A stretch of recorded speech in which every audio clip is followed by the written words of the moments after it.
President Trump. The mayor of Portland on Sunday lashed out at U.S. President Donald Trump for rhetoric he says, quote, encouraged division and stoked violence after a fatal shooting over the weekend that broke out amid clashes between Trump supporters and counter-protesters. Portland Mayor Ted Wheeler. And I'd appreciate that either the president support us or he stay the hell out of the way. Wheeler also brushed aside a flurry of weekend tweets from Trump criticizing him, in which he urged the mayor to call for aid from the federal government to restore order. Wheeler also called out posts online from people vowing revenge for the shooting and urged those of all political persuasions to renounce violence. For those of you saying on Twitter this morning that you plan to come to Portland to seek retribution, I'm calling on you to stay away. The city's police chief said Sunday investigators are working out what led to Saturday's shooting in downtown Portland.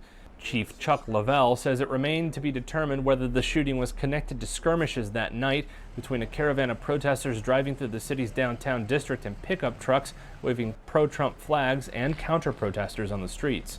Authorities have not identified the shooting victim, but the New York Times reported the man gunned down was wearing a hat with the symbol of a right-wing group called Patriot Prayer. On Sunday, the leader of the group, Joey Gibson, appeared to confirm that the victim was a Patriot Prayer member that he knew.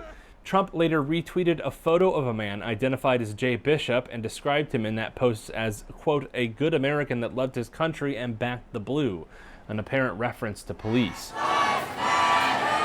Demonstrations against racism and police brutality have swept across the country since the death of George Floyd in May and have gripped Portland every night for nearly 3 months following Floyd's death.